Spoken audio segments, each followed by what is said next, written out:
안녕하세요. 안녕하세요. 오늘 진행을 맡은 진아입니다. 여러분, 유학을 생각하고 계신다면 원하는 대학을 알아볼 때 가장 먼저 뭘 보시나요? 아마 많은 분들이 세계 대학 랭킹을 찾아보실 텐데요. 그런데 우리가 맹신했던 이 순위, 과연 믿을 만할까요? 자, 오늘은 이 흥미로운 주제에 대해 파헤쳐보기 위해 알렉스님과 대화를 나눠 보려고 합니다. 안녕하세요, 알렉스님. 네, 안녕하세요. 알렉스입니다. 음, 있잖아요, 진아님. 혹시 2022년에 미국 전역을 떠들썩하게 했던 콜롬비아 대학교 스캔들에 대해 들어보셨나요? 컬럼비아 스캔들이라. 글쎄요. 제가 아는 건 컬럼비아 대학이 미국 아이비리그에 속하는 명문대, 뭐 그 정도입니다만. 근데 스캔들이라, 뭔가 큰 게 하나 터진 거군요. 네, 대박 사건이 있었죠. 당시 US 뉴스 랭킹에서 2위였던 콜롬비아 대학교가 하루아침에 18위로 수직 추락하는 사건이 벌어졌습니다. 이건 단순한 순위 하락이 아니었어요. 우리가 믿어왔던 대학 랭킹이라는 거대한 탑이 사실은 모래성이었을지도 모른다는 걸 보여준 상징적인 사건이었죠. 헐, 2위에서 18위요? 대박. 아니, 도대체 어떻게 그런 일이 가능한가요? 평가 기준이 갑자기 바뀌기라도 한 건가요? 놀랍게도 외부의 평가가 아니라 내부의 고발로 시작됐습니다.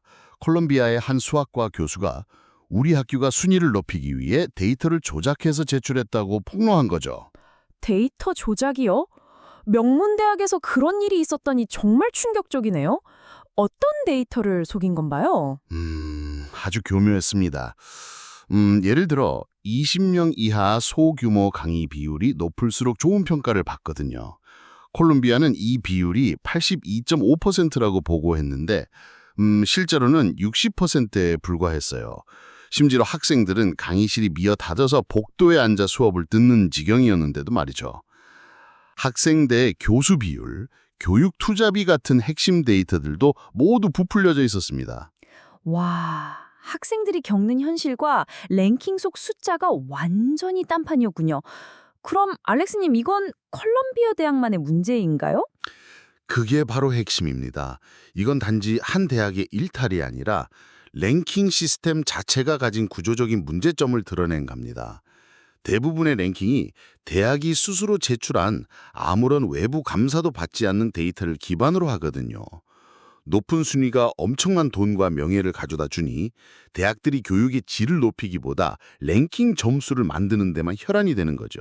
듣고 보니 정말 그렇네요. 그럼 다른 랭킹 기반들은 좀 다른가요? QS나 TH 같은 것들이 좀 다른가요? 비슷하면서도 다릅니다. 각자 랭킹을 매기는 공식이 다르다고 할까요? 예를 들어 중국에서 발표하는 ARW 랭킹은 노벨상 수상자 수에 엄청난 비중을 둡니다. 자, 이러면 당연히 역사가 오래되고 과학 분야가 강한 서구권 대학들이 유리하겠죠. 반면 영국의 QS 랭킹은 국제화 점수가 아주 중요해요. 즉 외국인 교수나 학생이 얼마나 많은지를 보는 거죠. 아하. 그래서 우리나라 대학 순위가 기관마다 널뛰기를 하는 거군요. 어떤 랭킹에서는 서울대가 연세대, 고려대보다 훨씬 높은데 다른 데선 비슷하게 나오기도 하고요. 오, 진아님 정확합니다. 호주의 모나시 대학 사례를 보면 더 명확해요. QS 랭킹에서 모나시 대학은 서울대보다 순위가 높습니다. 어머머머. 헐, 알렉스. 모나시 대학을 잘 모르지만 시드니대나 멜번대도 아니고 모나시 대학이 우리 서울대보다 순위가 높다고요? 네, 그게 현실이죠. 그런데 말입니다. 이게 왜 이런 걸까요? 자, 이게 이렇게 된 것입니다. 모나 시대는 외국인 교수 비율과 외국인 학생 비율 등 국제화 관련 지표에서 거의 만점을 받습니다. 이게 웃긴 게 호주 대학들이 유학생 유치를 아주 중요한 비즈니스 모델로 삼고 있어요. 아, 호주로 유학 가는 사람들이 아주 많다고 들었기는 했어요. 네, 바로 그 지점입니다. 유학생을 많이 받는 호주 대학들의 비즈니스가 랭킹에 그대로 반영된 결과라는 겁니다. 결국 유학생 장사를 하지 않는 서울대는 이 부분에서 점수가 낮고요. 교육의 질과는 별개로 랭킹 공식에 따라 순위가 뒤바뀌는 겁니다. 헐, 정말 랭킹의 역설이네요. 저도 좀 확인해 봤거든요. 우리 옆나라 일본의 명문 사립대인 와세다나 게요대가 세계 600권 박이라는 것도 비슷한 맥락이겠군요. 맞습니다. 그 와세대나 개요대도 서울대처럼 국제화 지수가 떨어지겠죠.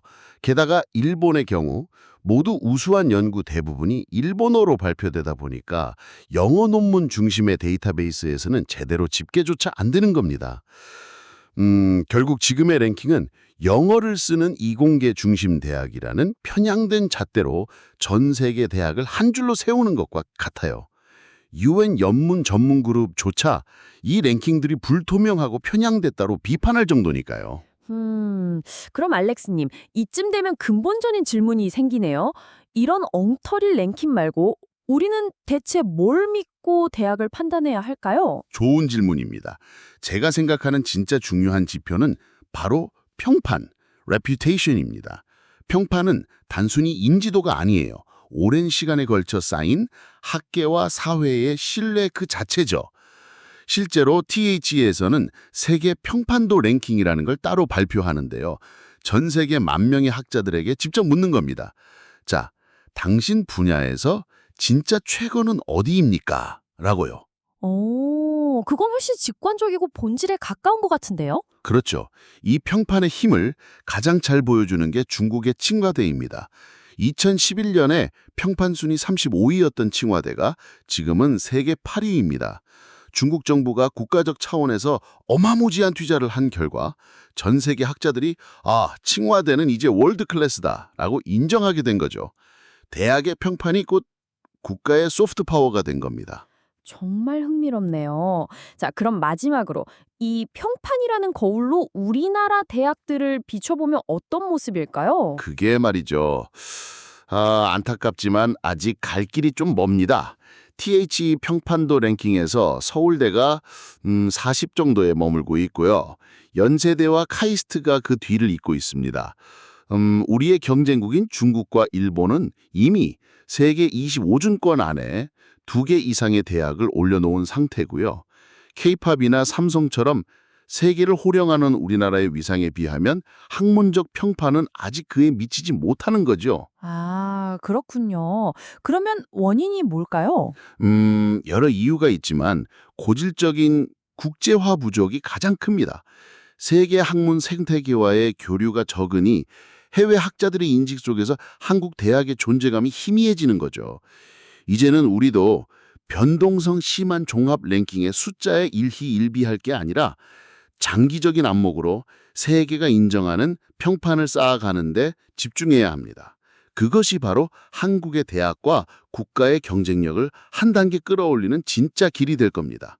네, 랭킹의 숫자에 숨겨진 진실부터 진정한 가치를 알아보는 법까지 우리 오늘 너무너무 유익하지 않았나요? 오늘 좋은 말씀 나눠주신 알렉스님 정말 감사합니다.